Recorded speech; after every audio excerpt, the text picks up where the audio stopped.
Esta é uma ministração da Igreja Cristã da Família do Butantã, formando Jesus em nós. Eu não sei se todos me conhecem, meu nome é Carmin, eu sou líder do Ministério de Formação Acadêmica, então esse evento é organizado e patrocinado pelo Ministério de Formação Acadêmica.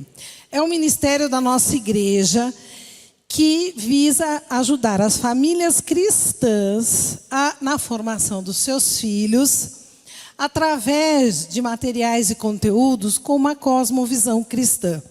Nós fizemos uma pesquisa e colocamos vários temas. E a pesquisa mais votada foi...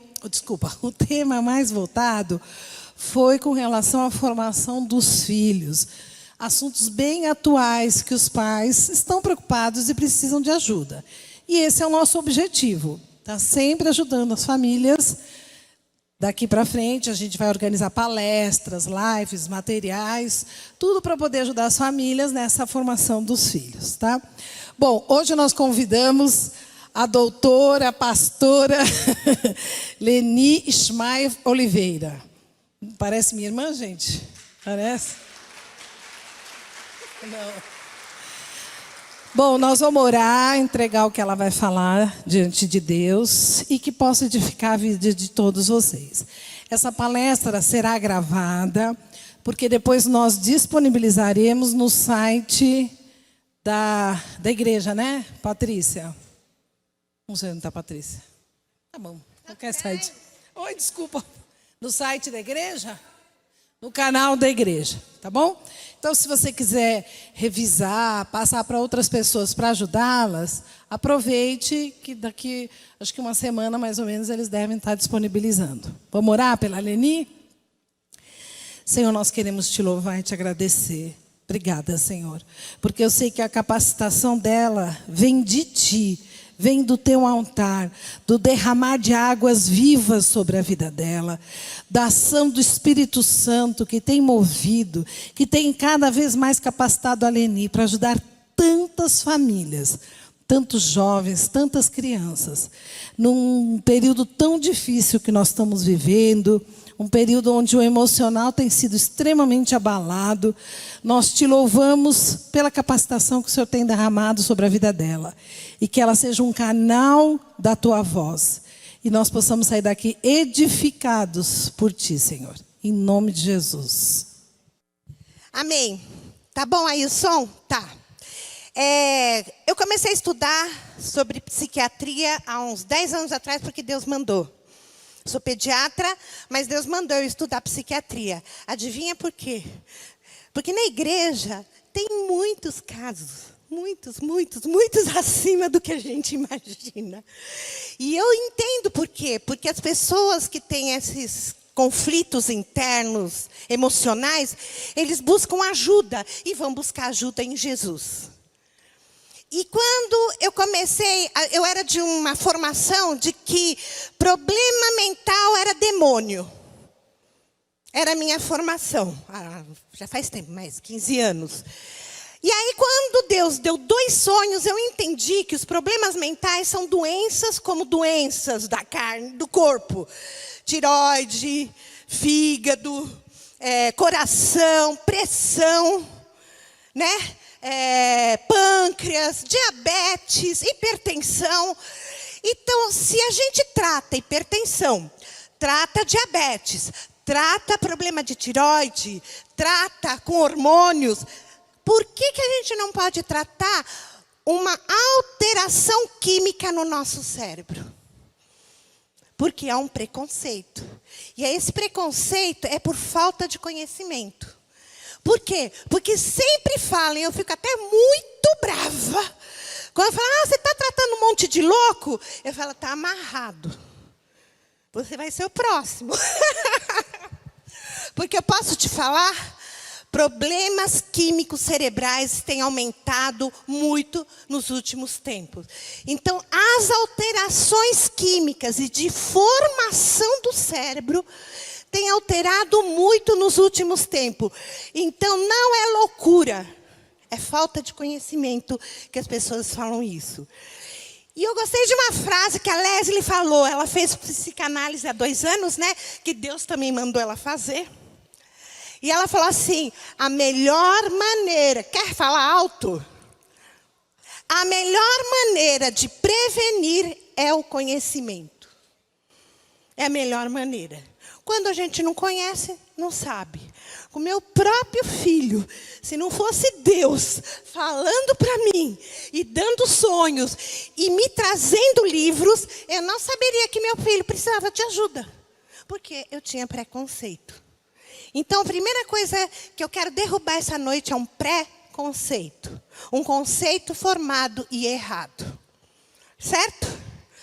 E nós estamos falando dos nossos filhos. Filhos não são só crianças, não são só adolescentes, não são só jovens. São filhos para o resto da vida. Então, nós precisamos conhecer. Faz muito tempo que eu quero ensinar os pastores. Porque os pastores, eles aconselham, eles acompanham. E faz muito tempo eu queria que eles aprendessem sobre isso que eu tenho estudado intensamente nos últimos anos. E esse trabalho, essa matéria que eu vou falar agora, eu peguei com um pessoal renomado no país que trata de psiquiatria do infantil e adolescente. É o pessoal do Rio de Janeiro, Fábio Barbieri, ele é conhecidíssimo. É o pessoal do IPQ, lá na USP, do Instituto de Psiquiatria, de São Paulo, a doutora Lifu, tem o Diego Tavares, o Fernando Fernandes, e tem o Marcos Abud, tem uma equipe muito boa. E é lá que eu estou me informando, é lá que eu peguei todas as informações. Então, gente, é o seguinte. Nossos filhos têm problemas emocionais. Não são todos, mas têm. E nós precisamos conhecer. Olha, eu vou falar, pode passar o primeiro slide. Pode passar. Olha o que a criança pode ter ou o adolescente. Dá para ver? Não é melhor apagar a luz? É melhor, não dá para ver, gente.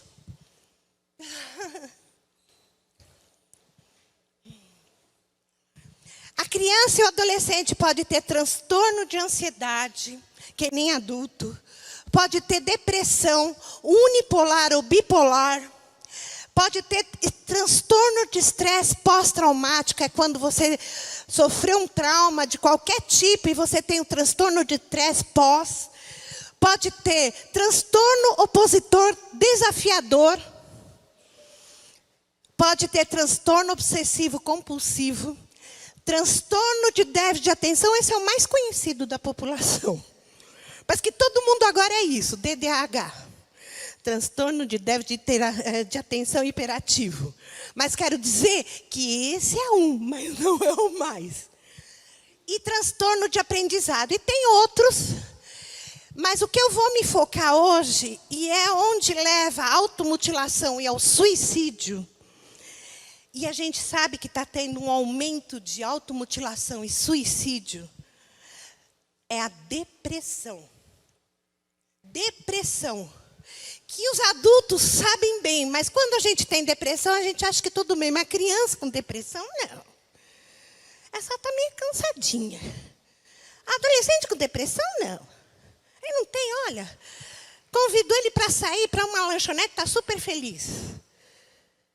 E eu vou dizer para vocês que vocês precisam conhecer para saber, reconhecer quando seus filhos estão com depressão. Para que a melhor maneira de prevenção é o conhecimento. Gostei da frase, vou guardar para sempre. Você sabendo que seu filho precisa de ajuda, você vai ajudá-lo. Porque uma criança, um adolescente que não recebe ajuda, ele se desespera e aí é que vai cometer suicídio. Certo? Então, gente, vamos para o próximo. Está mais bonito lá, mas eu queria fazer o outro, eu não sabia fazer. Gente, essa linha reta é o humor. E essa linha que sobe, desce, sobe, é as emoções. Todos nós temos variações na nossa emoção. Todos. Normal, com um transtorno psiquiátrico, mas todos nós temos. Um dia a gente está mais feliz, outro dia mais triste. Um dia mais ansioso, outro dia menos ansioso. Um dia mais descansado. É uma variação normal. Todos nós temos. Só que, na depressão, o que nós temos? Não sabia fazer isso no computador, fiz aqui na lousa. Na depressão, nós temos uma baixa no humor. Nós vamos ter um humor depressivo. Então, eu coloquei aqui a depressão. E nós vamos falar de cada idade, quais são os sintomas para vocês reconhecerem. Então, não vou falar agora, vou falar daqui a pouco. A depressão, ela pode estar dentro de um quadro bipolar. Então, 50% da depressão, ela é bipolar. E o erro é que todo mundo acha que depressão é só depressão. Mas 50% da depressão, ela é bipolar. E aí que morre o erro, porque as pessoas não sabem. Nem os médicos, tá? Muitos psiquiatras não sabem. E só tratam depressão simples. Mas você tem depressão, você tem a depressão que é bipolar, que você tem um quadro de depressão, mas você também tem um quadro de mania. Está faltando uma coisa aqui, pera. Você tem a mania ou hipomania. Essa é a mania e essa é a hipomania. Mania não é mania de fazer coisa, gente. Mania, eu tenho mania de guarda-roupa. Não. Mania de euforia, de aceleração. Até aí está tudo bem? Estou tentando ser didática. Mania é aceleração. No pensamento, no corpo, com uma irritabilidade, com uma agitação. Então, você tem o quadro bipolar, que você tem o quadro de depressão, e você tem um quadro de aceleração, pouquinha, ou uma baita aceleração. Esse é o quadro bipolar, esse é o quadro depressivo só. E existe a depressão mista, que é uma mistura de aceleração com depressão. Eu vou falar disso. E aí a gente vai começar a identificar. Porque a gente não conhece isso, vai aprender hoje. Se precisar, eu repito de novo essa aula, e repito até entrar no conhecimento. Então, gente, agora eu vou tirar, alguém me tira isso aqui, porque agora eu já desenhei. Vocês vão guardar isso aqui? Isso aqui que eu quero que vocês guardem.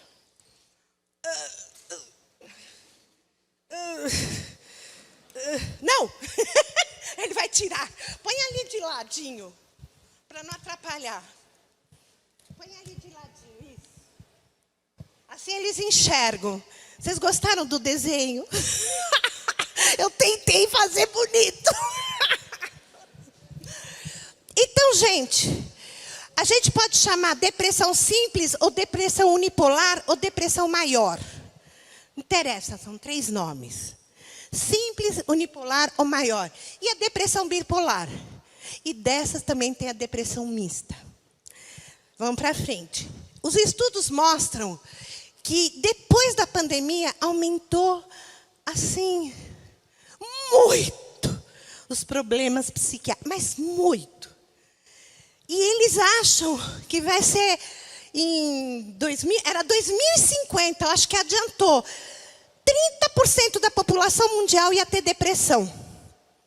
Ou unipolar, maior, ou bipolar. Ou mista, mas ia ter depressão. Tudo bem até aí? Então, nós adiantamos por causa do Covid, porque esses trabalhos foram feitos em 2016, 2018. Depois do Covid, aumentou demais. Porque essa história de isolamento de 2 anos atrapalhou as crianças, atrapalhou os adultos. Todo o medo, pavor, ansiedade, a angústia, ela foi um problema para os adultos e para as crianças. Gente, o que eu quero dizer é o seguinte: ao conhecer, vocês vão procurar ajuda. Com quem? Com psicoterapeuta? Com psiquiatra? Ou aconselhamento, mas eu vou dizer uma coisa para vocês. Muitas desses distúrbios precisam de medicação. a maioria, para ser sincero, associado a uma terapia, psicoterapia. Junto, os dois trabalham para equilibrar o humor da pessoa. Certo? Quando vocês não tiverem... Está indo bem até aí? Está entendendo? Então, vamos lá. Olha que diz assim, esse trabalho foi feito em 2018. Então, dizia assim que 2,6 milhões de jovens de 16 a 17 anos anualmente têm depressão. Novos. No mundo. É grande o número, quase países inteiros têm esse número. 2,5% das crianças têm depressão. No mundo. Já aumentou, tá? Hoje em dia eles falam que é 5% das crianças têm depressão. 8,3% adolescente. Hoje já aumentou. 40% experimentam pensamentos suicidas. Se você perguntar para uma jovem, uma adolescente, ele já pensou em suicídio. Eu não sei se ele vai poder ouvir. Qualquer coisa você tampa o ouvido. Tá, Ana Paula? Tudo bem? Pensou em suicídio. E 35% cometerão suicídio. Ou seja, vão fazer uma tentativa de suicídio. É triste, não é? É grave. E vocês estão ouvindo. As notícias, elas são abafadas, viu? O número de suicídio é muito maior do que está registrado. Por quê? Para não dar ibope, porque pode dar ibope e quer entrar na estatística. Então, as estatísticas são abafadas. Não há notícia. Você sabe de um amigo, de uma amiga, de um prédio, de um apartamento, de uma região, de um local, de uma comunidade em que houve um suicídio. Mas é muito alto o número de suicídio. Essa psiquiatra do Rio de Janeiro, o psiquiatra fala, eles recebem... por semana, 2 casos de tentativa de suicídio, cada um. No ano, vocês já imaginaram quantos são? Por semana? Não, por dia, desculpa, errei. Por dia, 2 tentativas de suicídio. Então, não é para vocês ficarem assustados, gente. Não fiquem assustados, é para vocês conhecerem e evitarem. Prevenirem para que seus filhos não façam aquilo que vocês menos querem. Certo? Saber aquele distúrbio emocional, aquela angústia que eles têm. Então, vamos para frente. Vamos para frente? Pode ir para frente, já falei isso. A depressão em pré-escolar. O que é um pré-escolar? É a idade de 4, 5, 6 anos. Até 3. Tem depressão em pré-escolar? Tem? Tem. Tem suicídio em pré-escolar? Tem, mas é baixo. Mas tem. Tem depressão em pré-escolar. Ou seja, numa criança de 3, 4, 5, 6 anos tem depressão. Ah, mas como é que eu vou saber se meu filho tem depressão? Eu não consigo observar. Agora eu vou falar as características. Tá? A outra coisa... quando algumas coisas podem desencadear a depressão na criança de 3, 4, 5, 6 anos. São os pré-escolares que eles consideram. Perda de pais ou avós. Pais que fazem uso de abuso ou drogas na infância. E pode ter, quando existe uma diminuição do sono, pode desencadear uma depressão. Vamos para frente. Existe aquela depressão de 4 a 6 anos, que é uma criança mais apática, sem reação. Mas essa criança apática pode estar agitada. Não é um DDAH, que é agitado, hiperativo. É uma criança que está sem graça para viver, está apática, mas ela pode estar agitada. Melancolia, ou seja, é uma prostração, um abatimento físico e mental na criança. E é mais em meninas que meninos de 4, 5, 6 anos. Pode pôr para frente. E as mascaradas, o que é isso? Não é que a criança é mascarada. É que o sintoma de depressão está escondido em sintomas físicos. Então, são crianças que não vão falar que estão tristes. Porque a criança não sabe falar o que tem. O que ela está sentindo, ela não sabe. Ela não sabe o que é tristeza, que é angústia, que é alegria. Ela não sabe. Esse conceito, ele é adquirido mais tarde. Para nós é fácil, mas para uma criança, ela não sabe falar o que é tristeza, o que é alegria, o que é angústia. Mas elas falam, eu não sei, eu não estou me sentindo bem. O que você tem, filhinho? Uma dor de barriga, não sei. Coisa aqui dentro. Acho que eu estou com queimação no estômago. Então, ela está escondida em sintomas físicos. Uma dor de cabeça toda manhã, uma dor de cabeça. Uma dor nas costas. Esse é um sintoma de depressão na criança. E é igual, tanto em meninos quanto em meninas. Para frente. Esse abatimento, eles têm cara de doente. Só que eles podem estar agitados. Você olha a cara de doente. Mas eles estão agitados. Então, o que você faz? Vai no pediatra. Por quê? Eu acho que está doente, porque olha a cara de abatido. Só que ele está com angústia, está com tristeza, está com aquele peso, ele não sabe dizer, a ansiedade, ele não sabe dizer o que é. E não adianta perguntar para uma criança, você está sentindo tristeza? Sim. E alegria? Tô. E está ansioso? Tô. Ele não sabe o que é, gente. Então não adianta perguntar. Porque só quando ele começar a relacionar, tristeza é isso, alegria é aquilo, raiva, aí ele vai começar a caracterizar o que ele está sentindo. E quando começou? Então, outra coisa comum numa criança que tem depressão, ele era uma criança que já controlava para não fazer mais xixi, já controlava para não fazer mais cocô e começa a ter xixi ou na cama, ou fazer xixi na calça, ou começa a perder, fazer cocô na calça, ou aquela perda fecal. Depressão. Para frente. Um dia eu posso falar para adultos, tá? Agora estou falando de criança, adolescente e jovens. Mas um dia eu quero falar para adultos.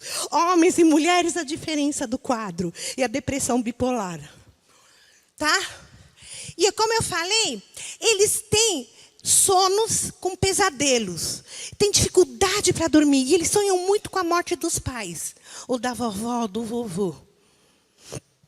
E eles podem ter, como eu falei, queixas físicas, dores de barriga, dores de cabeça, dores nas costas. Eles não sabem dizer o que é. Mas você sabe que eu já vi adolescente assim, né? Dor de cabeça, vômito. Não tinha vômito, dor de cabeça, dor de barriga, gastrite, não tem nada. Você faz 40 mil exames e não tem nada. O que tem é uma depressão mista. E é bom que saiba, porque para nós é difícil como pediatra. Porque a gente fala e os pais não acreditam. Acho que a gente não está fazendo diagnóstico. Mas a verdade é que não tem nada. Você faz exame, você rastreia a criança e não tem nada. O que tem? Uma depressão. Vamos para frente. E a última. A expressão facial é de deprimido. Então é a criança que fica meio apática, meio com a cabeça baixa, mas agitado. Por que ele agita? Porque ele quer procurar algo para tirar aquele mal-estar. Então ele sai daqui, vai para lá, ele sai de lá, vai para lá, ele volta, ele brinca, ele larga o brinquedinho, ele vai, e ele não sabe o que tem. Você sabe que tem um monte de criança assim? Por quê? Porque está deprimido. Então vamos para frente, gente. Como eu falei, agitação, inquietação e irritabilidade. É uma criança que fica mais irritada. Choros frequentes. Desembesta a chorar toda semana. Todo dia. Você está chorando? Não sei. E chora. Toda hora está chorando. Por quê? Porque tem algo que não está legal lá dentro.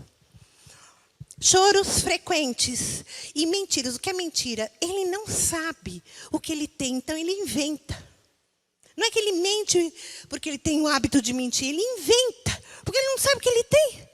Ah, eu acho que é porque caiu meu brinquedo. Ah, eu acho que é aí eu fiquei assim porque não deixou assistir o desenhinho. Ele não sabe o que ele tem, então ele inventa. Mas ele sabe que tem algum incômodo, algo que não está legal dentro deles. Algo que está incomodando, é uma angústia, uma tristeza, uma melancolia. E sentem muito cansaço. E eu já vi muita criança muito cansada. Por que está cansado? Não sei, estou cansado. Isso eles sabem falar. Quer brincar? Não. Quer jogar bola? Não. Quer assistir? Não. Estou cansado. É bom para as professoras saberem, sabia? Os professores ficarem ligados. Vamos para frente. Agora, não, anterior. Eu já pulei do pré-escolar, o escolar. Que idade que é o escolar? 7, 8, 9, 10, 11 anos. Às vezes 10, às vezes 11. O escolar tem quase iguais os sintomas, mas ele já consegue definir o que ele tem. Ele já consegue explicar. Ah, estou triste. Porque ele já sabe identificar que aquele sintoma é de tristeza, de angústia, de ansiedade. Vocês sabem, vocês têm filhos, vocês sabem, não sabem identificar? Mas o pequenininho não sabe. Então você vai ter que ver. Começou a fazer xixi, começou a ficar agitada, está com cara de doente, está abatida, reclama de dor. Tem alguma coisa que não está legal. Esse daqui, fadiga, também tem bastante. Só que o mais velho sabe dizer, eu estou cansado. Eu estou sem vontade. Não estou achando graça em nada. Não quero brincar. Não quero sair. Ah, mas vamos lá embaixo. Você não gostava de jogar bola? Ah, mas não quero. Mas você não gostava de brincar com seus amigos? Ah, não quero, quero ficar em casa. A criança falou isso. Você já começa a ligar os fatos, não está normal. Para frente. Estou entediado, sem nada para fazer. Mas com tanto brinquedo, não tem nada para fazer nessa casa. Não tem nada para eu brincar. Está tudo sem graça. Aquelas atividades que ele costumava fazer, sair, passear, ir no McDonald's, não tô com vontade. Você não quer? Não. E bola, e jogar PlayStation com seus amigos? Não quero. Não quero ir. Mas por que você não quer ir? Não quero. Quero ficar aqui no quarto. Outro dia estava no consultório uma criança e ela falou, não quero brincar. Mas eu combinei de brincar. Não, eu quero ir para casa. Criança de 10 anos quer ir para casa. Não sei, mas meu filho não gostava de voltar, porque queria passear. Não quero ir para casa. Quero ir para o quarto. Quero ficar no quarto. Quarto? Vou ficar brincando lá. Então, gente, presta atenção. Há uma mudança, não é um fato isolado, gente, há uma mudança de padrão de comportamento. Não era assim e ficou assim. Não estava assim, começou a ficar assim. Houve uma mudança, então vamos identificar, algo não está legal. Algo não está legal. A criança pequena começou a perder o xixi, começou a perder o cocô, começou a ficar com sono agitado, começou a não querer se afastar dos pais. Tem aquele sono que acorda cedo, sabe? Vai dormir? Não consigo dormir, fala para os pais. O que está acontecendo? Estou com insônia. Não é insônia, não sabe falar insônia. Não consigo dormir. Aí o pai leva para a cama, né?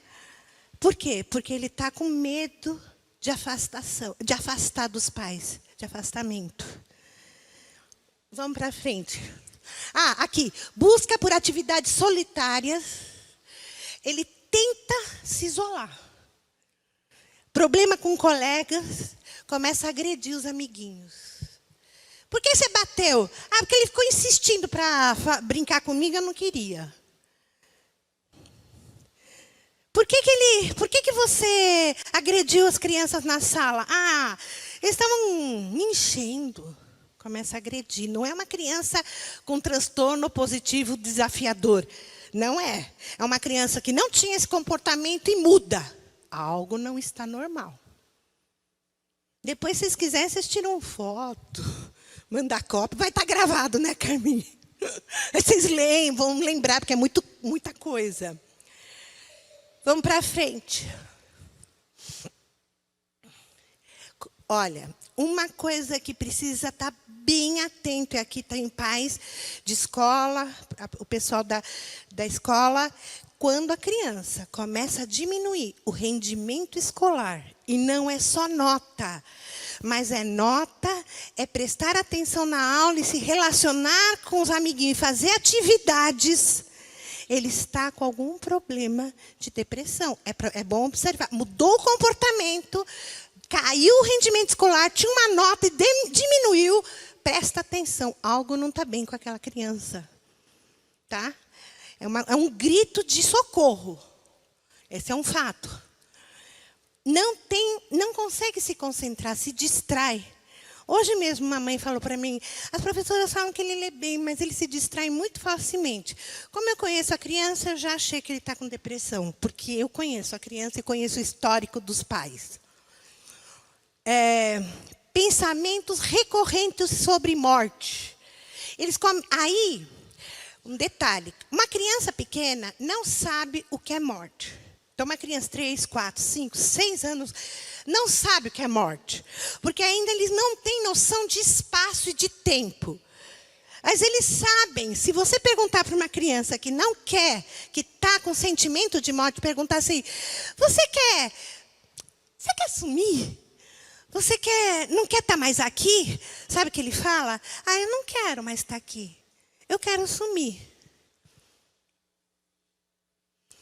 E a criança escolar, 7, 8, 9, 10 anos, até 11, também tem pensamentos de morte. Só que aí ele já sabe dizer um pouquinho mais. Ele não fala, eu não vou me suicidar. Não, essa palavra eles não vão falar. Você quer se suicidar? Não. Então não adianta perguntar, você quer se suicidar? Porque eles vão falar, não, mas você pode perguntar assim. Então, você tem vontade de desaparecer? Eu tenho. E de não estar mais aqui, eu tenho. Eu queria sumir. Quando uma criança fala que quer sumir, é porque está com pensamentos de morte. E ela não sabe falar, eu quero me matar. Ela fala, eu queria sumir. Eu queria, a vovó morreu, o vovô, queria onde a vovó ou o vovô estão. Aí o que você vai fazer? Abrir os olhos, ficar atento. Essa psiquiatra conta que ela tinha uma menina de 4 anos, brigou com o irmão, um irmão bem agressivo, bem violento com ela. Ela foi para o quarto e pensou em morrer. Sabe o que ela fez, uma criança de 4 anos? Engoliu uma moeda para perder o ar. A mãe ouviu a porta batendo e correu para o quarto. Quando ela chegou no quarto, a menina estava asfixiada. O que você está fazendo? Eu engoli a moeda para assumir. Então, tem suicídio de criança de 4, 5 anos. Mas não vão ficar desesperados. Vão ficar atentos, tá? Às vezes, esse assunto assusta. Mas se vocês souberem, vocês vão prevenir. Então, gente, está tendo muito frequente isso. Tá? Crianças de 8, 9 anos também cometem suicídio. Principalmente se elas estão muito angustiadas, muito desesperadas. Então elas querem desaparecer. É raro, mas acontece. Teve um menino que assistiu aquele joguinho da... Como é que chama? A baleia azul, não é um outro, que formas de se suicidar, de se matar. E ele viu aquele teste de ficar um tempo sem respirar. Então ele foi fazer o teste. Era um menino que jogava bola, que estava competindo basquete num campeonato. Aí ele quis ir brincar desse joguinho. O que ele fez? Amarrou um cinto, foi para o quarto, para ver quanto tempo ele aguentava. Quer dizer, ele não quis se matar, mas foi brincar com aquela brincadeira do YouTube. E morreu. Não deu tempo de salvar. Então, gente, vamos ficar atento. E uma coisa que eu falo, a gente tem que checar o que está sendo visto na internet. Aquele filme, aquele seriado, 13 Maneiras de Se Matar, devia ser proibido no planeta. Eu não sei nem como lançar uma tranqueira daquelas. Mas tinha o joguinho da baleia azul.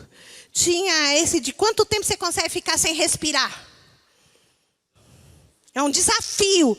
Aí eles entram nesses joguinhos inocentemente, porque às vezes nem queria se matar, mas queria ganhar e morreu acidentalmente. Então, gente, mas assim, isso é um acidente. Mas os nossos filhos podem estar dando sinais e nós estamos deixando. Isso não vai acontecer. Não tem perigo. Não, eu oro. É verdade, eu oro. Mas eu acho que Deus nos dá olhos de águia para ver nossos filhos. Os pais têm que estar todo tempo assim, ainda mais no mundo de hoje. Então, uma criança ameaça de suicídio, depressão no escolar. Vamos para frente. Às vezes a criança pode estar dormindo muito pouco, não consegue dormir. Isso é um sinal de depressão. Ou dormindo muito, muitas horas, quase o dia todo, não é normal. E pode também ter aquele despertar noturno, acorda de noite e vai para a cama dos pais. Por que você veio? Porque eu não quero ficar sozinho. Por quê? Porque está com pensamento de depressão. E outra coisa, gente, se recusa a ir para a escola. Tudo bem que tem criança que não gosta de ir para a escola. Mas se a criança ia numa boa, frequentemente para a escola, e agora não quer ir mais, vocês têm que sondar com sabedoria o que está acontecendo. Porque pode estar com depressão. Pode ficar sem vontade de comer ou comer demais. Aí você tem que observar, mas tudo que sai do padrão normal de uma criança que estava bem e de repente muda o comportamento, abre os olhos. Vamos para frente. Agora a depressão, você já pulou ou foi o primeiro depois do escolar? Primeiro.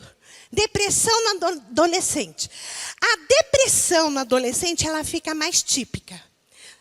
Ela pode ter, como eu falei, 50% da depressão. 50% dos casos de depressão são de transtorno bipolar.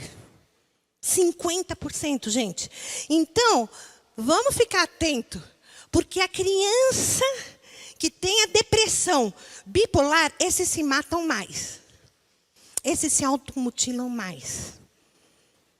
Tá? Se der tempo, eu falo um pouquinho de automutilação. Não sei se vai dar tempo. Vamos ver se dá. Eu falo de automutilação, tá? Então, como eu falei, o bipolar, ele tem a fase. Ai, que lindo. Deixa eu pegar lá. Agora eu risquei tudo. Deixa eu fazer de novo. O bipolar, ele tem a fase depressiva. E a fase depressiva no bipolar, ela é igual à da depressão maior ou do unipolar. Depressão simplesmente. Mas ele pode ter uma fase de mania, né? Ou hipomania, que é a aceleração. Eu vou falar como é que você identifica a aceleração. Então, vocês vão ter que ficar atentos. E tem essa depressão mista, que é a criança angustiada, o adolescente angustiado, triste, mas ele está irritado, explosivo, agitado. Está deprimido, agitado. Ele está deprimido, mas está agitado. Porque qual é a imagem que a gente tem de gente deprimida? Deita na cama, não quer comer, fica chorando, não é? Mas o adolescente não é assim. É uma depressão agitada. Pode ser assim. Então, vamos lá. Ele pode ter um comportamento agitado, disfórico, que chama na medicina. Ele pode... uma coisa que eu quero falar para vocês é o seguinte... Da fase da adolescência, é comum alguns comportamentos, como de irritabilidade, de agitação, de impulsividade, de riscos. Na adolescência é normal. O problema é quando isso é intenso. Certo? Por quê?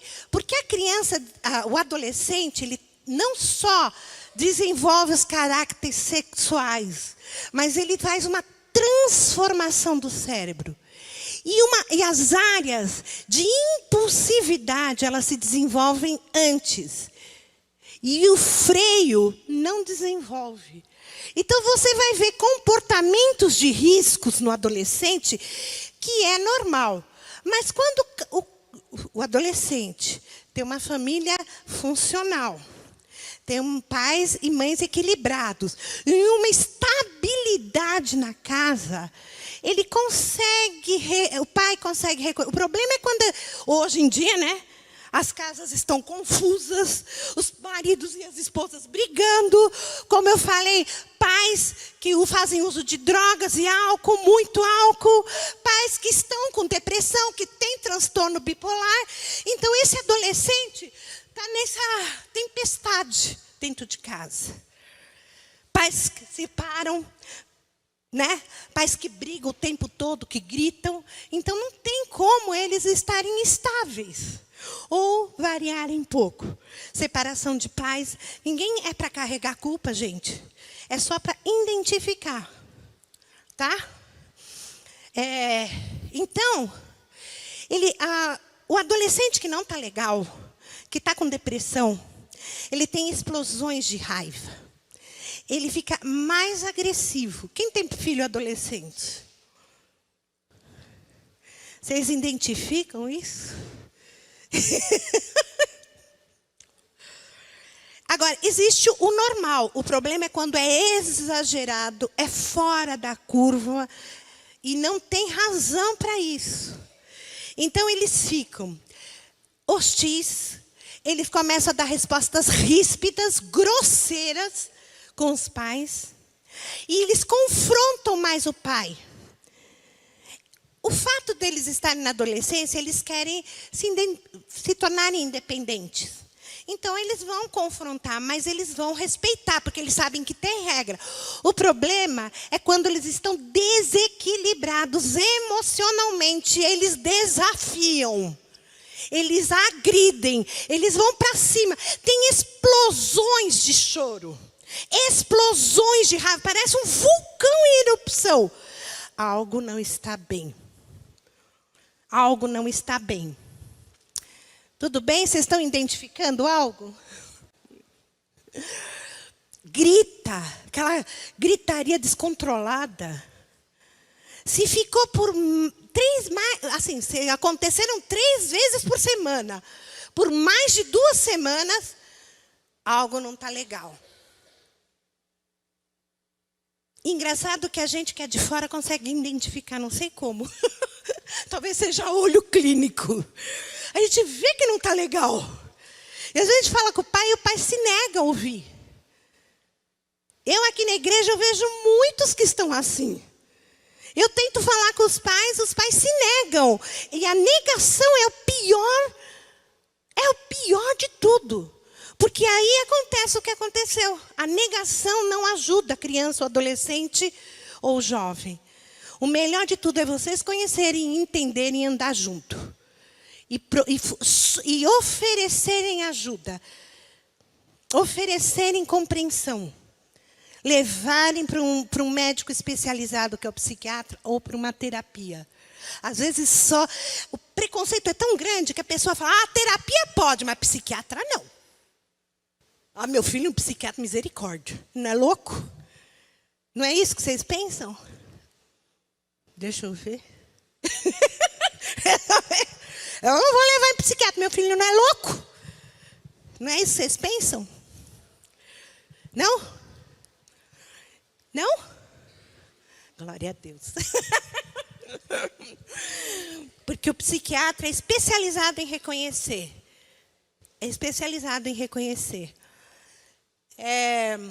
E podem ter ansiedade. Detalhe, que eu acho que é bom vocês conhecerem. Essa depressão bipolar é uma depressão ansiosa. Então, médicos desavisados fazem o diagnóstico de transtorno de ansiedade. Só que o cara é um bipolar. Então, ele tem uma depressão ansiosa. Então, eles estão ansiosos, eles estão angustiados, eles estão deprimidos, eles estão agitados. E eles estão com um transtorno afetivo bipolar, que precisa estabilizar.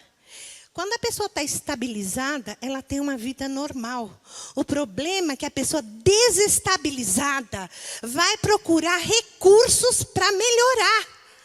Entre esses recursos, automutilação. Entre esses recursos, para melhorar aquela agitação, aquela angústia, aquele desespero, suicídio. Entre as soluções, ele vai procurar álcool e droga.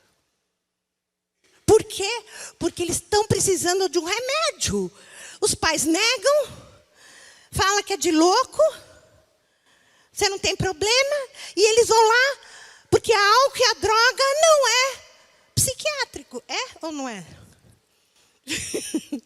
O álcool e a droga é psiquiátrico? Não parece, né? Mas é totalmente psiquiátrico. Certo? Dá quanto tempo mais, Tereza e Carmin? Hã? Meia hora? Tudo bem?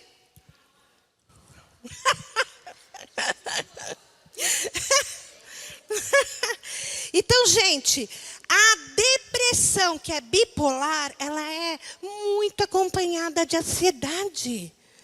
Então, a pessoa está ansiosa, está angustiada, está triste e está querendo buscar alguma coisa para aliviar aquilo lá. E você sabe que a quantidade de jovens que começam a usar droga e álcool, que tem um transtorno bipolar, é muito grande. E aí, entram para o vício. Porque eles fazem assim, quer ver? Eles tomam álcool para acalmar. Mas de manhã precisa estar aceso. Cheiram cocaína. Aí de noite vai lá, toma o álcool, acalma. De manhã, cocaína. Ou então eles cheiram cocaína de manhã e de noite eles fumam maconha. Porque vai dormir, vai relaxar. E eles entram num ciclo de vício. E o que tem de gente viciada por causa de automedicação, ou seja, vai usar isso para acalmar aquela coisa interna. É uma coisa que não tem explicação. Quem já teve angústia sabe o que é uma angústia. Eu já tive. A gente faz de tudo para não ter. Eu tomo remedinho, viu? Sou super feliz. Eu falo para Deus, obrigada, porque o Senhor criou os remédios. Obrigada, eu não fico sem. Eu sou super feliz com o remédio. Fico sem. Eu tinha uma depressão profunda. Sabe qual era a minha frase? O Paulo sabe a minha frase. Eu queria sumir. Eu não sabia que a criança falava essa frase. Porque matar eu não tenho coragem. Mas eu falava que eu queria sumir. Eu falava que eu queria sentar numa cadeira, apagar e acordar daqui a uns milênios. Que tal? Estava muito deprimida. Só que como preconceito, eu não procurava ajuda. Eu tinha preconceito. Não preciso. Não sou louca. Não preciso de médico. Preciso de remédio psiquiátrico. Gente, quando meu filho me levou, foi tão engraçado.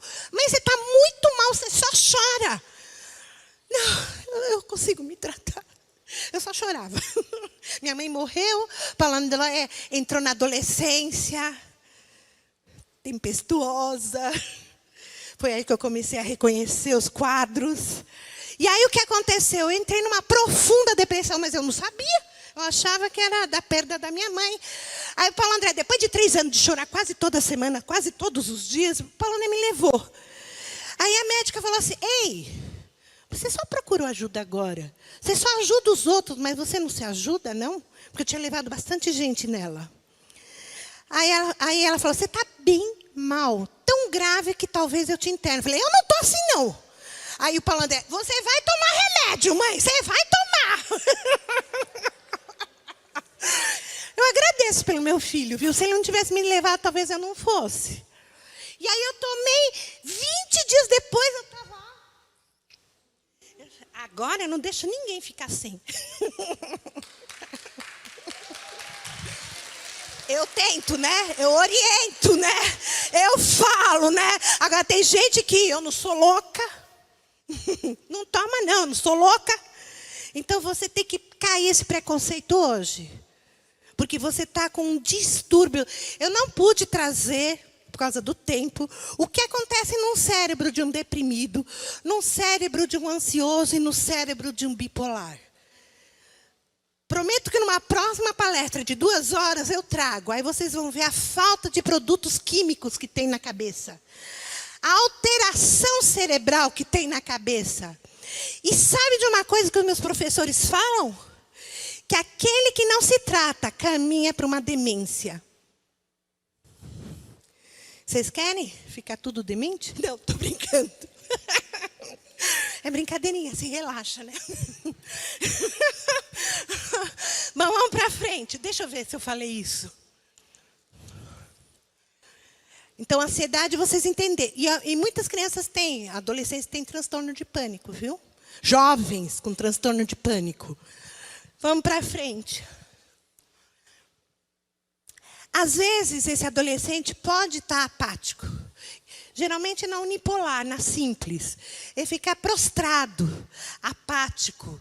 Ele fica sem energia. Ele dorme muito. Às vezes dorme o dia inteiro. Ai, que preguiçoso. Fica dormindo o dia todo. Está deprimido, gente. Ele não consegue. Porque existe o que a gente chama de uma lentificação dos movimentos na depressão. Existe uma paralisia em chumbo das pernas e dos pés. Então ele vai fazer as atividades como se ele estivesse carregando um peso. E ele precisa dormir.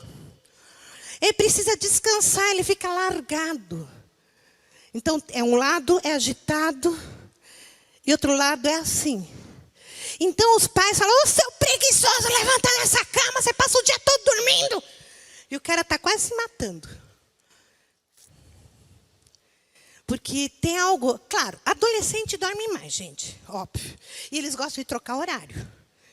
Mas quando não existe isso, existe aquela lentificação, aquela paralisação, aquela sensação que você está carregando quilos nas pernas. Sabe? E aí você está com depressão e o adolescente pode ter isso. Outra coisa, que é uma paralisação em chuva, lentificação, uma diminuição do prazer, não vê graça em nada, gente. Não tem motivação. Estou entediado. Estou sem graça para viver. Não tem graça. Ah, quer brincar? Não. Quer assistir? Não. Quer ir para o cinema? Não. Quer ir no McDonald's? Não. Quer fazer alguma coisa? Não. E quando o adolescente se isola, porque o adolescente é assim, na fase da adolescência, eles se afastam um pouco dos pais, é normal, para depois voltar. Mas na adolescência eles vão procurar amigos, bandos, grupos, turma.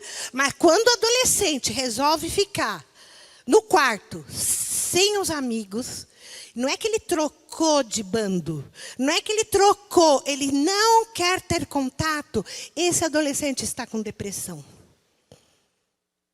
E nem sei se não está com pensamento suicida.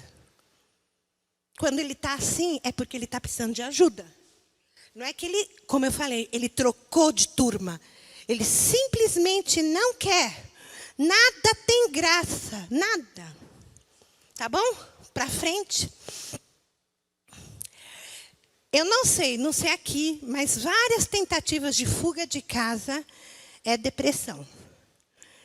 É que algo não está legal. Como eu falei, o adolescente também tem alteração do rendimento escolar. Começa a não ter boas notas, mas também começa a haver reclamação de que ele não se socializa. Ele não participa das atividades. Ele não quer fazer o que é falado para fazer. Ele fica no canto dele quando ele não quer ir. E se ele vai sozinho para a escola, ele falta. Se os pais não levam, ele vai sozinho para a escola, eles faltam. Porque eles estão deprimidos. Muito sentimento de culpa. Muito sentimento, eu sou um inútil. eu não sirvo para nada, não vai melhorar, vai ser sempre assim. E pode ter um aumento de vontade de comer doce. Não quer comer comida, mas doce quer. O doce ele funciona como uma endorfina no cérebro, vai aumentar a dopamina. Tá bom? Vamos ver. Tem mais coisa, não sei se para por aqui, continua outro dia, Tereza. Hã? Quê? Não, jovens não vou falar. Como eu falei, isolamento social, comportamentos arriscados. Quer saber o que eles fazem? Eles pegam carro sem ter carta e dirigem. Eles têm carta com 16, 17, 18 anos e eles vão em alta velocidade para estimular a falta de estímulo que eles têm interno. Eles sobem nos telhados, eles andam nas pontes, perto do precipício, para estimular o cérebro. Eles têm comportamentos arriscados e imprudentes. E alguns têm condutas antissociais, porque aquilo faz bem. Então, eles riscam as paredes, eles roubam só para trazer dopamina no corpo. Claro que nos cristãos, isso é mais controladinho, acho. Acho. Vamos para frente? Promiscuidade sexual. Alguns vão ter muita necessidade de fazer sexo, de ver vídeos pornográficos, de fazer coisas como voyeurismo, de se exibir na internet fazendo coisa que não deve. Eu conheci adolescentes que precisavam se estimular e faziam isso. E filmavam. E quando equilibrou, parou. Ou procuram vários parceiros. Principalmente aqueles que saem da igreja, viu? Oi. Não, jovens não vou falar hoje. Vou chegar até jovens, não vou falar. Jovens, adultos, eu vou falar outra vez. E nessa fase de adolescência, é muito mais comum o suicídio. 30% dos jovens deprimidos tentam suicídio. 60% dos jovens com depressão bipolar tentam suicídio. 80% dos jovens pensam em morrer. Com depressão, esqueci da palavra. E depois da pandemia, eu não tenho noção de como está. Acho que vai ter que ter estatísticas. Talvez os pais sejam os melhores para falar. Se é que vocês, né? Quê? O quê?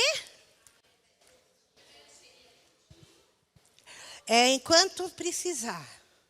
Não vou falar de tratamento aqui hoje, porque não tem nem condições.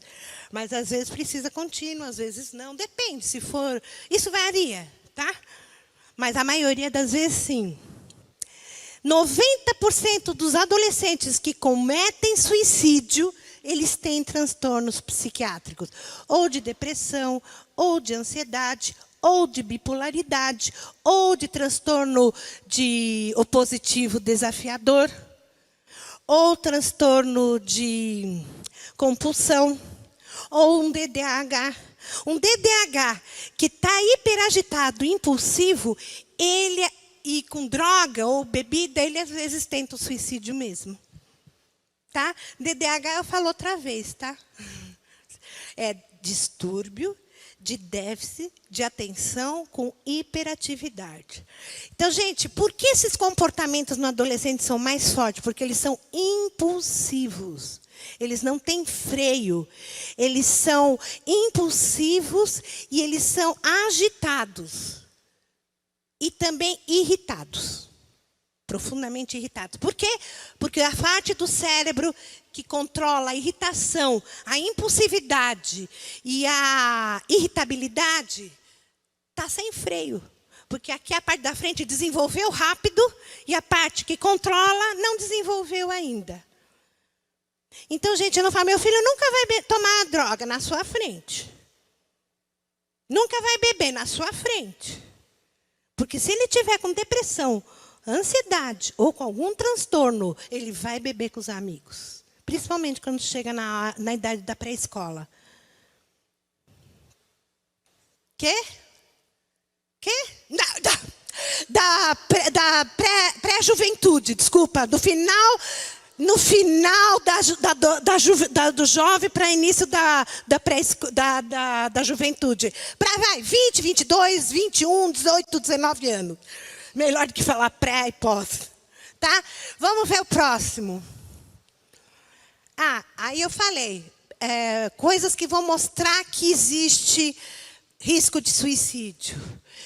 Tentativas anteriores, não tenho dúvida. Um garoto que tentou, vai tentar de novo. Esse precisa urgente, mas urgente, é emergência médica. Tratamento. Porque ele vai tentar. Grande impulsividade e agressividade. Alguns têm armas de fogo em casa. Exposição a eventos negativos como bullying, abuso sexual verbal. Cuidado, abuso verbal. Seu adolescente não está legal. Pode fazer numa impulsividade se matar. Às vezes os pais, no âmbito de transformar, falam coisas muito agressivas. Domingo eu atendi um garoto assim.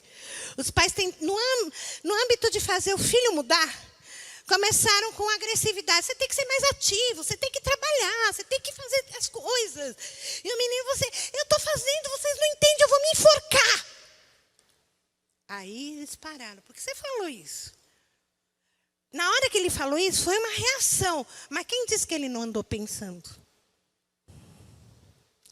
Então, cuidado. Não é que vocês vão ser permissivos, mas cuidado com a agressividade verbal.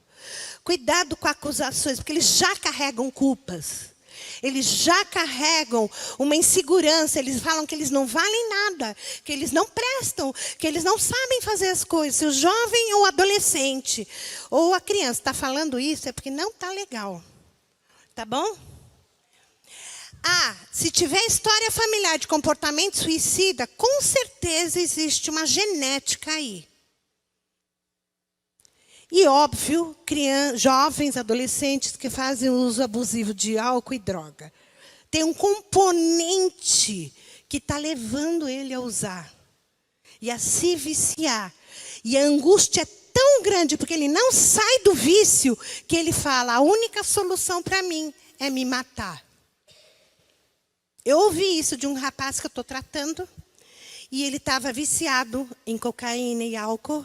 E eu falava, estava à beira do suicídio, se eu não tivesse tomado a medicação. Porque eu não aguentava mais viver assim. Fora a culpa, porque eles sabem que Deus não se agrada disso. Mas como ele estava fazendo aquilo para se resolver emocionalmente, ele partiu para uso de droga e álcool. Tá? Eu vou parar por aqui e a gente continua outro dia. Vou orar. Eu vou continuar outro dia, tá bom? Se o pessoal da escola não puder, o pessoal da igreja pode, eu faço. Aí a gente convida vocês. Tá bom? Porque eu sei que vocês vão ter outras palestras, a gente convida para vocês, tá bom? Porque eu acho muito importante. Obrigada. Deixa eu orar. 10 minutos?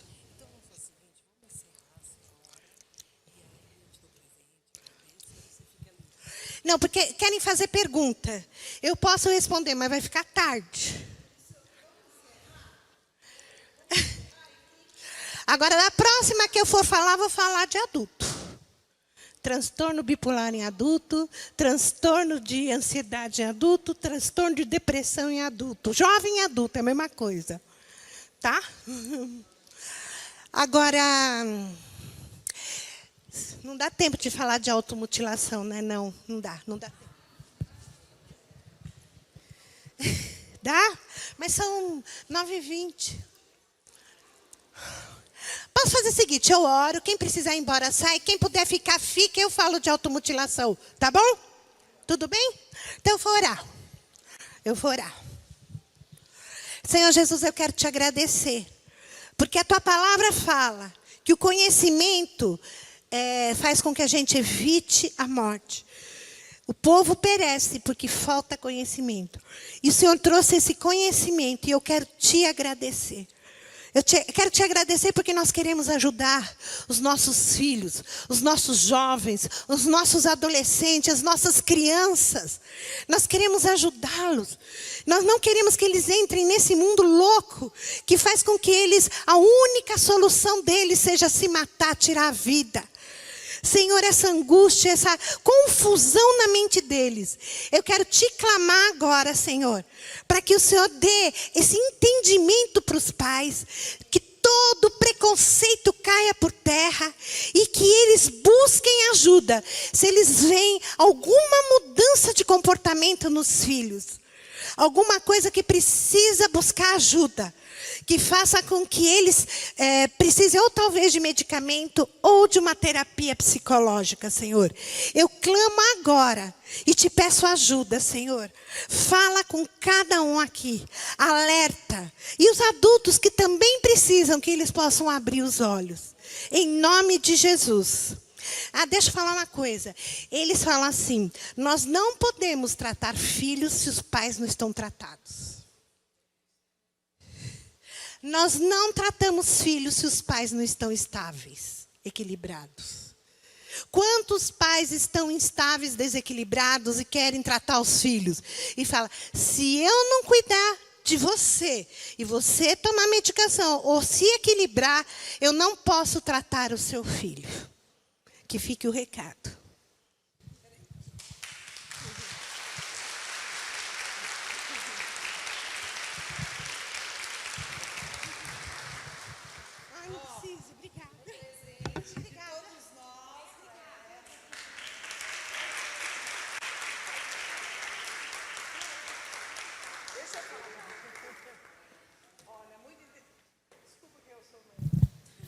Muito interessante esse assunto. As pessoas perguntaram se podiam fazer perguntas. Você consegue ficar mais um pouquinho? Então vamos fazer o seguinte, eu sei que algumas pessoas precisam ir embora, então que vão na paz, que Deus guarde aí a ida e a chegada em casa. Quem puder ficar para ouvir sobre a automutilação e tirar alguma dúvida sobre o assunto que foi tratado, não sobre o que vai ser tratado, que vai ser jovens e adultos, tá bom? Nós vamos marcar outra palestra de jovens e adultos, tá bom? Obrigada a todos, obrigada pelo carinho. O transtorno bipolar, que é muito comum, ele tem 3 fases bem típicas, que eu falei, a fase de depressão, que é aquela que eu falei até agora, tá? Acho que eu não vou repetir tudo de novo. Quais são o reconhecimento da fase de depressão. E ele tem a fase de aceleração, que o termo que os psiquiatras usam é mania e hipomania. Não de fazer coisa, gente. Eu não gosto desse nome, que parece que a gente mania de fazer coisa. É mania de euforia, de aceleração. Tá? E tem o quadro misto, que é que você vai ter uma aceleração com depressão. Esse aí é um dos piores. Porque além da pessoa estar muito angustiada, muito ruim, muito ansiosa, muito triste, ela está agitada, ela está impulsiva, ela está agressiva e irritada. Dá para acreditar que tem alguém assim? E a pessoa não consegue controlar sem estabilizador de humor. Mas ela vai e se mata. A grande quantidade se mata nessa fase. Na impulsividade. Na agressividade, na irritabilidade. Tudo bem? Então, o que é uma fase de aceleração? A pessoa dorme 3 a 4 horas por noite e fala, eu fico jóia. Uma pessoa que dorme 3 a 4 horas por noite fala que fica jóia, tem algo que não está legal. Ela está acelerada, ela está com mania. Cuidado. A pessoa tem uma irritabilidade muito aumentada. É uma pessoa que está irritada, está agitada, está agressiva, está explodindo. Ela não sabe o que está acontecendo, mas ela age assim, ela responde assim. Viver com alguém nesse estado é muito difícil. Por quê? Porque ele está agressivo, impulsivo, agitado, acelerado, quer fazer 1000 coisas, não sabe o que fazer, sai, quer voltar. Aí, alguns vão para droga e álcool, porque aí acalma. Só que eles acham que estão se medicando, eles estão se drogando. Isso sim que é droga. Tá? A pessoa sente necessidade de fazer muita coisa. A pessoa que está na fase de aceleração, elas são produtivas. Elas são criativas. Mas elas pegam 1000 coisas para fazer. Mas, gente, eu vou te falar uma coisa. Essa fase é boa, mas vai ter a fase de depressão. Então, uma pessoa que faz muita coisa, estuda, faz pós-graduação, cuida dos filhos, lava a casa, faz um curso mais, faz história, faz um curso dá aula, trabalha, faz um curso mais, e faz 1000 coisas ao mesmo tempo. Claro, o pessoal confunde com DDAH. Ah, esse é hiperativo. Mas ele pode estar na fase de agitação. É workaholic.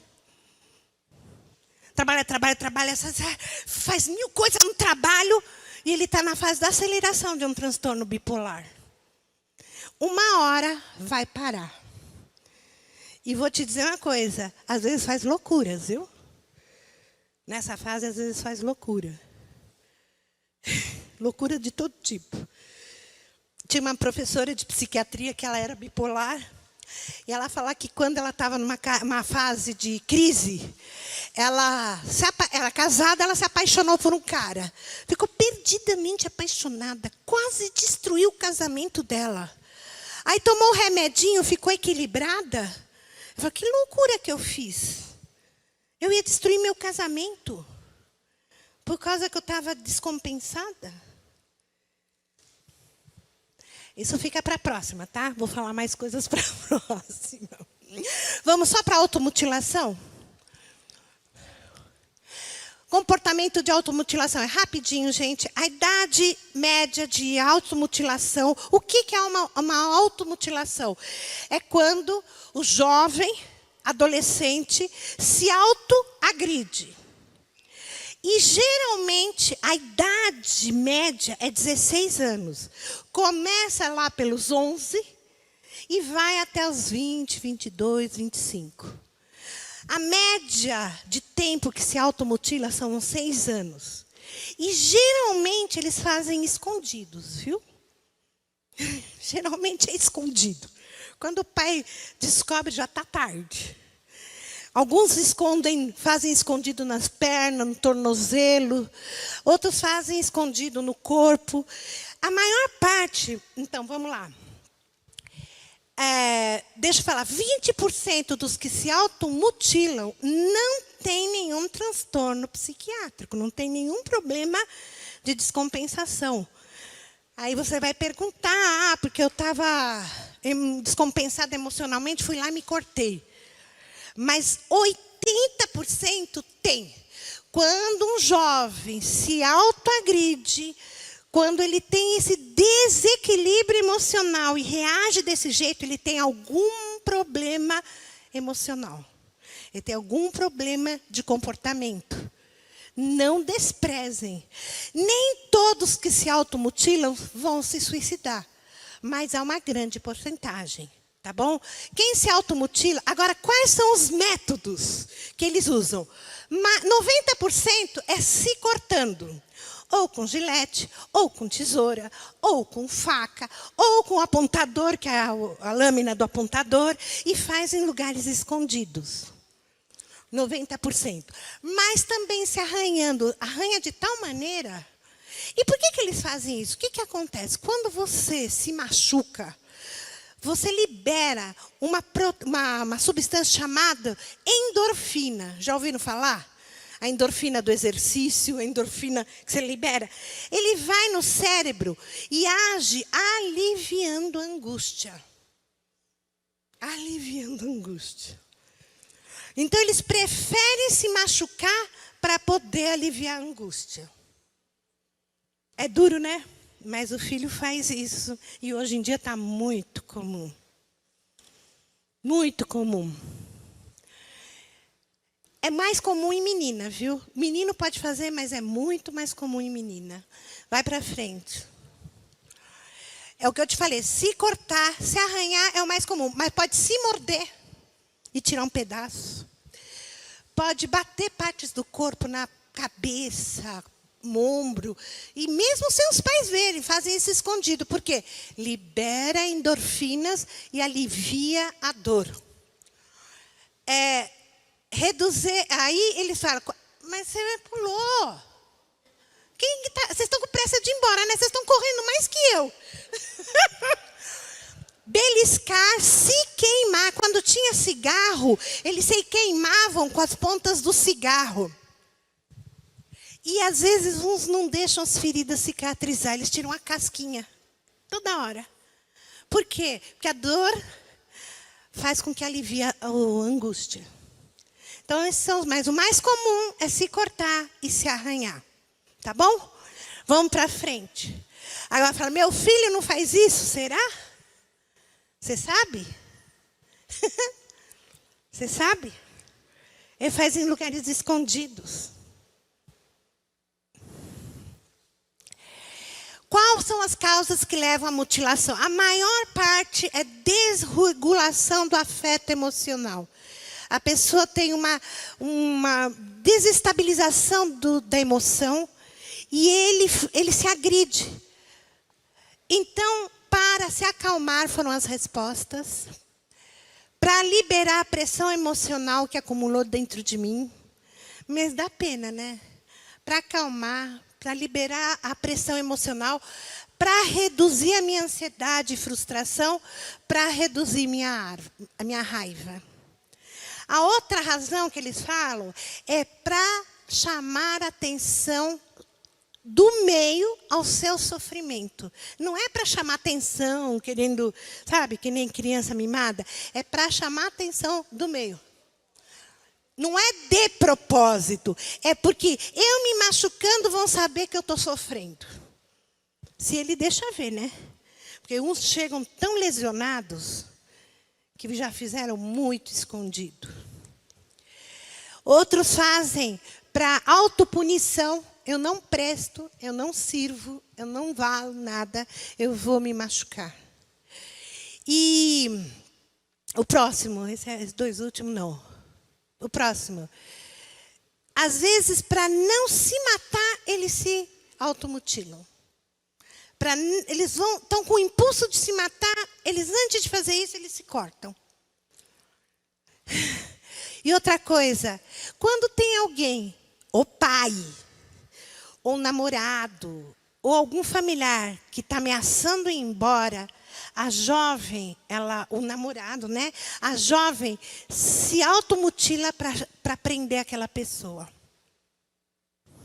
Tá? E, às vezes, para se vingar de algo ruim que aconteceu. Então, essas são as razões que eles dão. Foi feita uma pesquisa com mais de 15 mil jovens que se automutilaram. E foi feito, por que eles fizeram isso? Tá bom? Mas o próximo, acho que acabou, né? Acabou. Então, agora está liberado para pergunta. Se for dentro do assunto, eu respondo. Se não, da próxima vez. Quem ia perguntar? Primeiro, agradeço muito essa palestra. Você não imagina, assim, como mãe. É muito bom para a gente ouvir, realmente. E eu não vou falar no meu lugar de mãe, eu vou falar no meu lugar de profissional. Por quê? Porque tudo que você indagou aí são coisas que quem é profissional da educação está lidando com em larga escala. Isso tudo a gente está... Ao mesmo tempo que a gente tem que estar buscando informação, nós estamos lidando com esses problemas diariamente. Não é um caso, não são dois, realmente são muita coisa. A gente não tem preparo, de fato, para lidar com isso. E buscar informação é uma coisa que leva tempo. Mas o tempo é agora, as crianças estão com problemas agora. E lidar com isso nas escolas está sendo uma coisa assim, que está sendo um enigma. Então, a minha pergunta, eu espero que ninguém me interprete mal, ninguém me... eu não estou sendo leviana, eu estou sendo realmente uma coisa de alguém que está buscando e precisando de ajuda disso hoje, como profissional de educação. As crianças, elas reproduzem comportamento, né? Então, a gente, às vezes, tem identificado ali, durante essas questões, crianças que estão com problemas realmente genuínos e crianças que estão reproduzindo esse comportamento. E como a gente está separando isso? É claro que a pergunta já tem uma resposta. Temos que buscar informação. Mas lidar com isso agora, como que a gente não vai ser negligente com uma criança que está passando com um problema ou alguém que está, de repente, reproduzindo um problema, porque aquilo vai chamar a atenção para ela. Eu espero que vocês me entendam. É algo que nós estamos realmente lidando diariamente. Pelo menos 10 casos por dia. É isso aí. Aumentou muito, muito, muito. Mas não aumentou só em criança e adolescente, adultos. Acho que mais de 50% está desestabilizado. E alguns precisam de terapia, mas outros precisam de medicação. E eu vou te falar uma coisa. O primeiro é a informação, que foi que eu fiz aqui agora. E depois procure a ajuda de um profissional. Orientar o pai para procurar a ajuda de um profissional. Talvez até fazer uma palestra dessa para que o pai entenda e tire um preconceito da cabeça. Se eu pudesse explicar o mecanismo químico e entender que não é uma coisa imaginatória, é uma coisa química. Então, uma próxima vez, eu vou tentar explicar o mecanismo químico. Tá? Que acontece no cérebro, a transformação que acontece no cérebro, ou de um depressivo, ou de um bipolar, ou de um ansioso, ou de um transtorno obsessivo desafiador, qualquer um deles. Então, é isso. Primeiro, informação, eu acho fazer palestra é importantíssimo. Segundo, a orientação aos pais procurar uma ajuda urgente. Porque um jovem, um adolescente que se ameaça matar, ou fez uma tentativa, vai se matar. E tem casos que, se o pai não conseguir agir, tem que internar. Tem casos que precisam internar. São graves, mas precisam. É o que eu tenho para responder. Mas uma ajuda, uma orientação psiquiátrica, terapia psicológica é necessário. Ou, como é que é? Terapia... Psicoterapia, isso. Quem mais? Pergunta? Sobre isso que a Sandra relatou, a gente chama de comportamento de cópia. Ou seja, o adolescente, a criança, ele tem essa necessidade de pertencimento ao grupo. Então, às vezes, pode estar acontecendo isso. E é importante os pais identificarem se é esse comportamento de cópia ou se realmente eles estão com algum transtorno, uma depressão. É super importante isso. Então, sabemos que com a pandemia, né, a exposição das crianças às telas, ela foi, de certa forma, exacerbada, né? Com a volta da aula, isso a gente está controlando, enfim, mas os pais têm que trabalhar, tal, e às vezes, infelizmente, tinha que deixar mesmo, senão você não conseguia trabalhar, né? O quanto isso influencia nessa questão aí dos distúrbios mentais? Então, na verdade, os psiquiatras estão fazendo estudos para saber se a tela, né, se a exposição ao videogame, a tela, pode afetar o comportamento emocional. Existem estudos que ainda não saíram os estudos, mas a verdade é o seguinte, que para uma criança, para um adolescente, tem que ter limite. Então, uma exposição livre, solta, é que é difícil, gente. Principalmente pais que trabalham, como é que você vai fazer controlar seu filho quando ele está em casa? Mas o fato e a exposição precoce a videogame, a tela, olha, é grave, não pode. Tanto é, o que tem um trabalho lá na zona do Silício? Fala aí, pai. Fala alto. Lá na zona do Silício. Alto.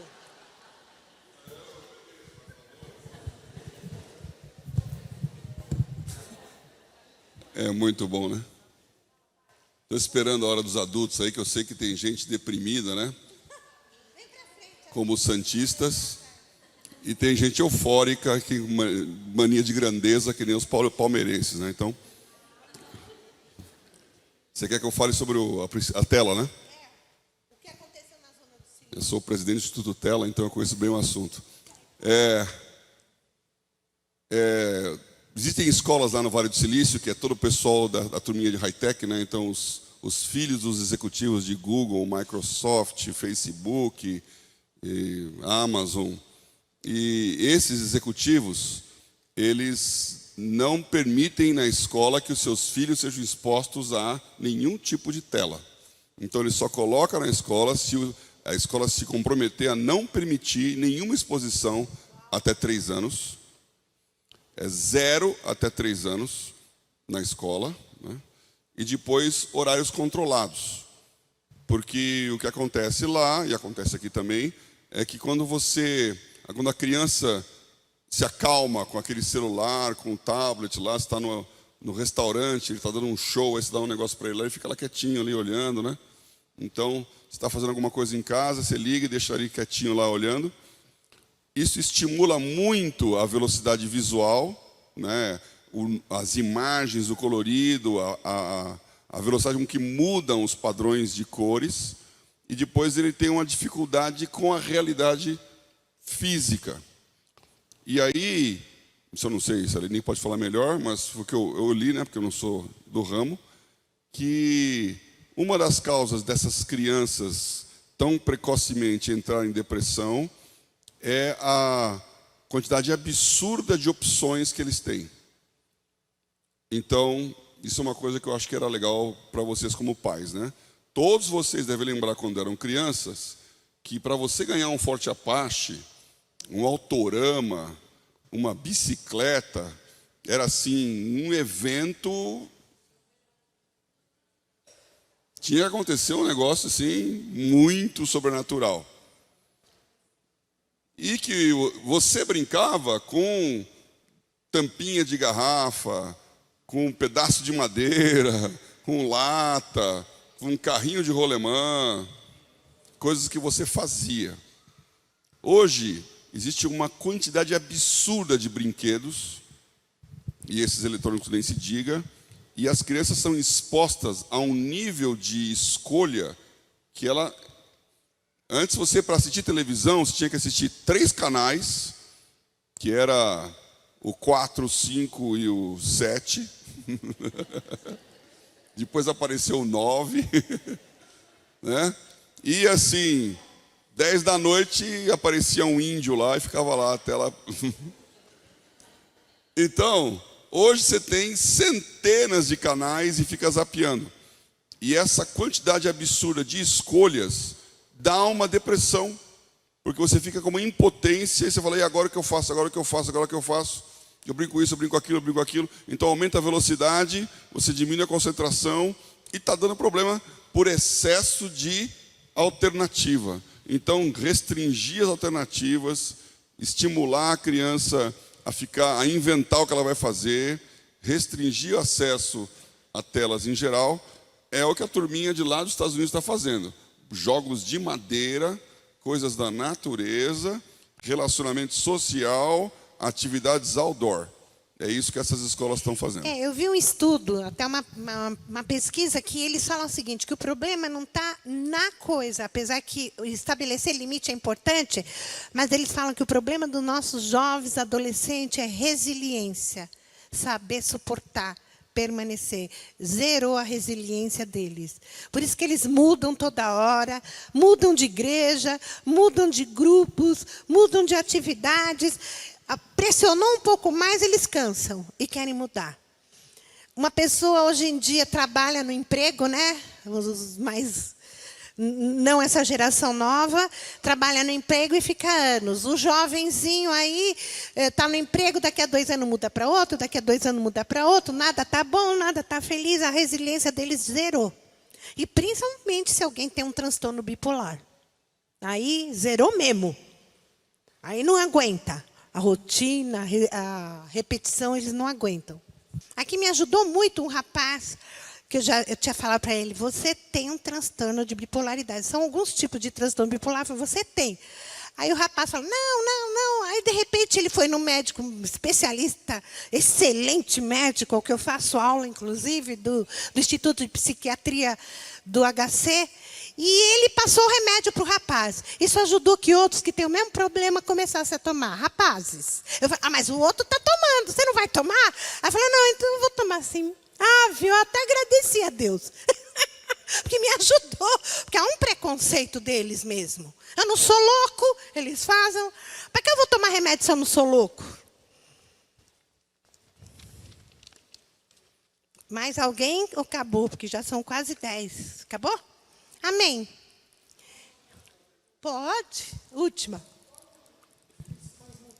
Leva eles ao suicídio, assim, se você pudesse comentar Então, o motivo mais que principal, seria assim.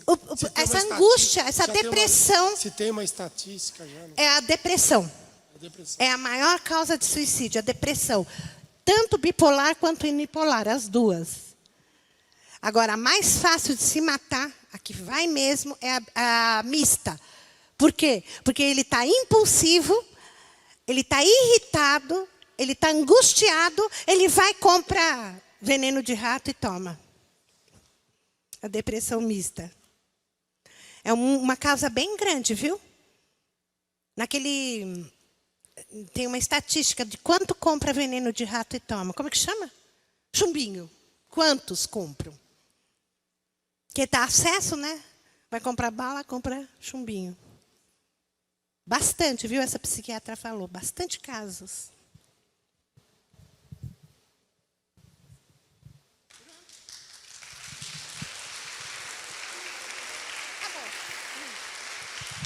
Quer fazer uma oração para encerrar? Fazer oração para encerrar.